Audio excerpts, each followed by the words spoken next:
O Senhor esteja convosco. Ele está no meio de nós. Proclamação do Evangelho de Jesus Cristo, segundo João. Glória a vós, Senhor. Naquele tempo, a multidão perguntou a Jesus: Que sinal realizais para que possamos ver e crer em ti? Que obras fazei? Nossos pais comeram maná no deserto, como está na Escritura. O pão do céu deu-lhes a comer.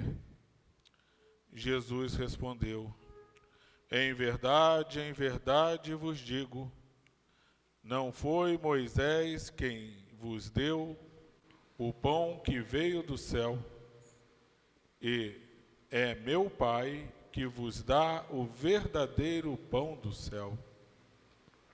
Pois o pão de Deus é aquele que desce do céu e dá a vida ao mundo. Então pediram: Senhor, dai-nos sempre desse pão. Jesus disse-lhe: Eu sou o pão da vida. Quem vem a mim não terá mais fome, e quem crer em mim nunca mais terá sede. Palavra da salvação. Glória a vós, Senhor.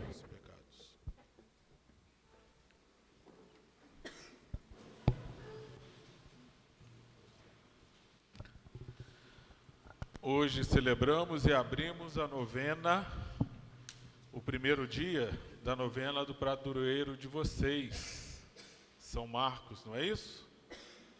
Eu lembro de São Marcos, eu até brinquei com o Josenildo, né? E quando me convidaram o dia que eu passei aqui, né, e futuquei ele um pouco, né? Aí eu falei com ele: eu vou vir. Pode me botar no dia que vocês precisarem que eu vou vir. Eu lembro de São Marcos, assim que me vem à memória, que eu gosto muito, foi quando eu entrei no seminário, estava no meu segundo ano, era postulante franciscano, em Guaratinguetá.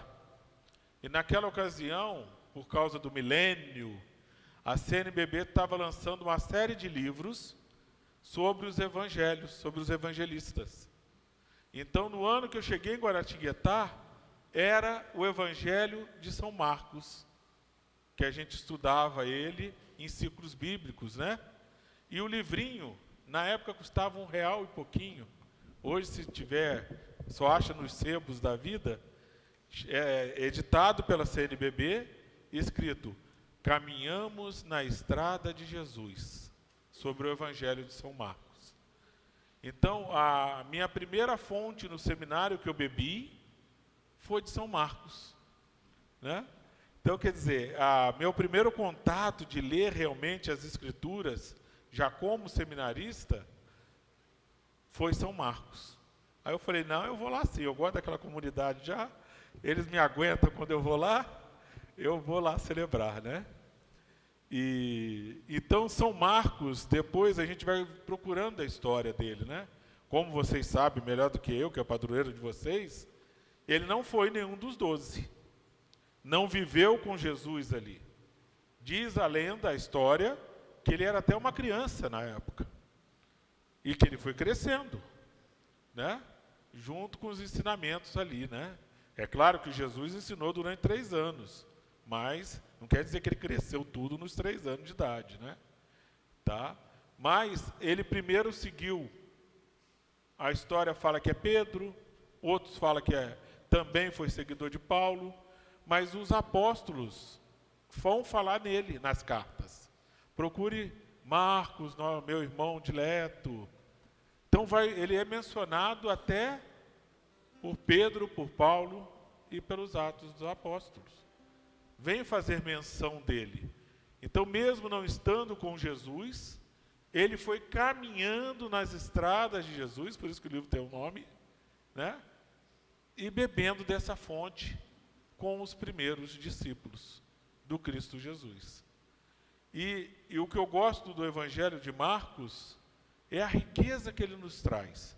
Enquanto João fala de milagres como sinais, ele vem mostrar para a gente que o seguimento de Jesus, o caminhar com Jesus, só se torna difícil se eu quiser. Se eu quiser dificultar a caminhada.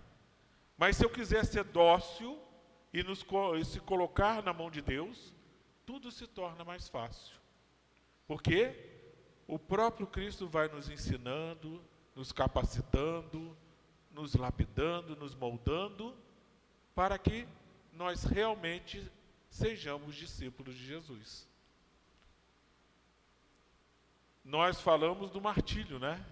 No dia vai celebrar de vermelho, não é isso?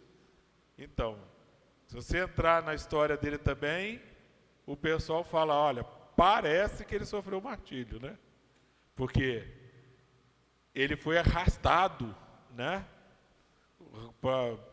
Pelas ruas, pela coisa. Então ele vem a morrer por causa desses ferimentos, né? Então parece, não, ele sofreu martírio. Ele foi mártir da igreja. Tanto era o segmento dele que ele foi capaz de dar a vida como o próprio Cristo deu. Como o próprio Jesus se entregou por cada um de nós. Então, quando nós nos tornamos realmente discípulos de Cristo, nós anulamos a nossa vida para viver a vida de Cristo. A vida que ele sonhou quando nos deixou nascer. Nos concedeu a graça de estarmos aqui juntos. Nascidos, né, da nossa mãe, do nosso pai e colocado no mundo. Então, celebrar São Marcos, para mim, é celebrar uma grande riqueza da igreja. Um grande santo e uma grande devoção, porque ele, volta a repetir, ele nos ensina a caminhar nas estradas de Jesus. Precisava ter escrito um evangelho? Vou escrever isso não vivi com homem, não é? Não podia falar assim? Mas ele didaticamente vai nos ensinando tudo o que ele fez para poder caminhar com Jesus. Ele foi bebendo dessa água e nos deu essa água para beber, que está no seu evangelho. Então, celebrar São Marcos é celebrar a vitória do Cristo sobre a morte, sobre o pecado e sobre a própria cruz, porque ele ressuscita e está no meio de nós. Então vamos pedir, né, nesse primeiro dia da novena, que a gente possa celebrar essa novena com toda a devoção, com todo o amor ao Cristo Jesus. E que São Marcos interceda sempre por cada um de nós. Louvado seja nosso Senhor Jesus Cristo.